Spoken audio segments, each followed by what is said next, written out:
Hai Sobat Pintar, balik lagi bersama saya Chris di Duit Pintar. Sering banget nih saya dengar dari teman-teman saya dan dari calon-calon nasabah saya yang dulu, kenapa mereka nggak beli asuransi? Aneka ragam sih jawabannya, tapi jawaban paling sering saya dengar adalah bahwa ada teman-temannya ataupun saudaranya ataupun mungkin orang tuanya yang pernah klaim asuransi namun tidak dibayarkan. Terdengar familiar bukan?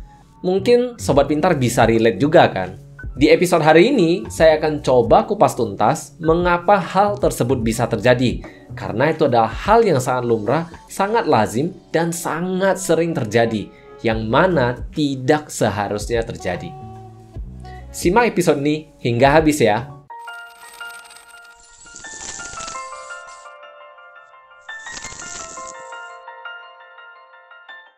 Seperti biasa, hanya mengingatkan, kasih jempol dong, bayar pakai jempol saja seperti biasa. Lalu, episode dari Duit Pintar selalu saya post di hari Kamis malam.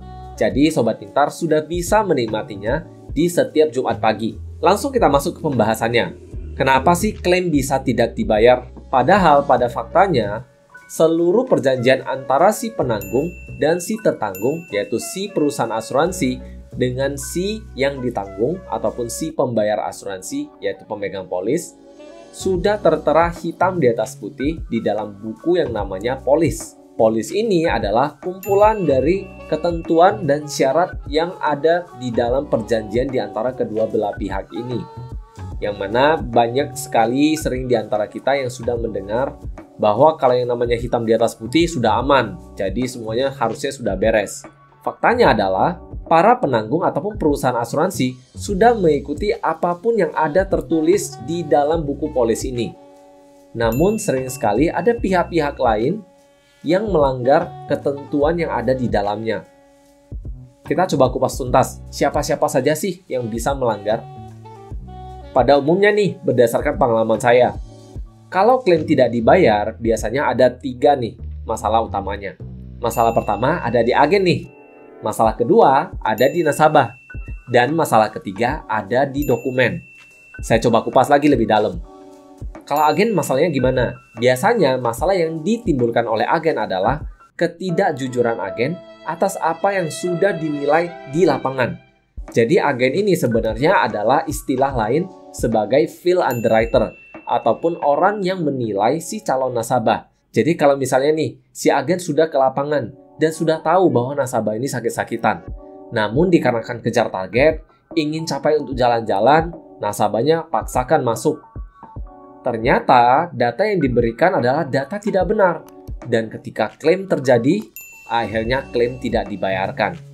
Ini biasanya sering sekali terjadi. Ataupun yang kedua adalah ulah-ulah nakal agen seperti misalnya kerjasama nih dengan pihak rumah sakit ataupun kerjasama dengan pihak-pihak tertentu ataupun oknum-oknum tertentu untuk mendapatkan keuntungan dari perusahaan asuransi. Ini adalah hal yang sangat sering terjadi dan bahkan sudah banyak sekali agen yang ditangkap akibat perbuatan mereka. Di samping itu, tidak jarang juga kita dengar bahwa ada agen yang melarikan uang nasabah, yaitu premi nasabah. Dan premi nasabah tidak dibayarkan, yang akhirnya polis ini menjadi tidak aktif kembali. Jadi saya rangkum untuk yang agen, biasanya karena 3 hal, yaitu agen tidak mengatakan hal yang jujur, yang kedua adalah agen bekerja sama dengan oknum tertentu, dan yang ketiga adalah agen tidak membayarkan premi nasabah.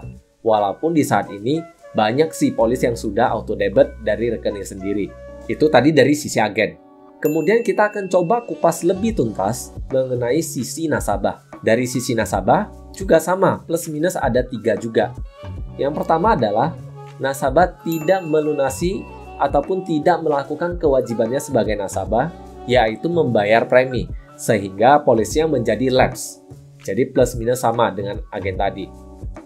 Yang kedua adalah nasabah tidak jujur kepada agen dan tidak jujur kepada perusahaan terhadap histori-histori ataupun riwayat-riwayat kesehatan yang dimiliki. Misalnya ada beberapa nih penyakit yang tidak bisa dilihat secara kasat mata. Contoh, hepatitis pada umumnya sulit sekali untuk dilihat. Karena ini saya bercerita berdasarkan pengalaman saya. Mungkin Sobat Pintar kalau melihat saya, Sobat Pintar tidak tahu bahwa saya pernah kena hepatitis. karena semuanya nampak normal sekali. Dan yang ketiga yang terjadi adalah ada juga nasabah-nasabah yang bekerja sama dengan oknum-oknum tertentu dengan berpura-pura menjadi pasien. Jadi ada juga kejadian seperti itu. Bahkan tidak jarang bahwa ada nasabah yang sudah meninggal. Jadi dilaporkan ke perusahaan asuransi mereka sudah meninggal, namun tiba-tiba orangnya nongol. Ini sering sekali terjadi di daerah-daerah tertentu. Jadi itu dari sisi nasabah. Kembali saya ulangi, kalau dari sisi nasabah, yang pertama adalah tidak membayar preminya sehingga polisnya lapse ataupun polisnya tidak aktif lagi. Kedua adalah nasabah tidak jujur terhadap riwayat kesehatannya. Dan yang ketiga adalah nasabah bekerja sama dengan oknum tertentu. Dan yang terakhir adalah kasus yang paling sering terjadi. Jadi di mana-mana di perusahaan asuransi manapun, ini adalah kasus yang paling sering terjadi, yang akhirnya perusahaan asuransi dituntut oleh nasabah, agen dituntut oleh nasabah, dan sebagainya. Ini adalah hal yang agen juga harus perhatikan. Jadi bukan hanya nasabah, kedua belah pihak harus saling bekerja sama untuk menghindari yang ketiga ini, yaitu dokumen. Dokumen seperti apa?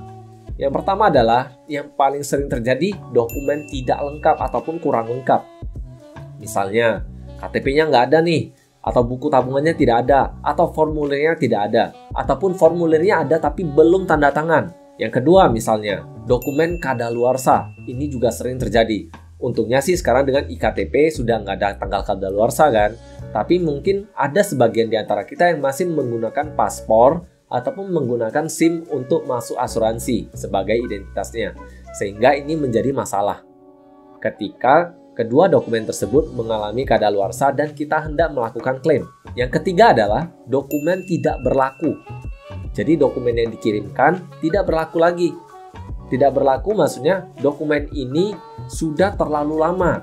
Dokumen ini tidak bisa dipakai untuk asuransi. Misalnya, banyak sekali di antara kita mengira bahwa invoice adalah kwitansi.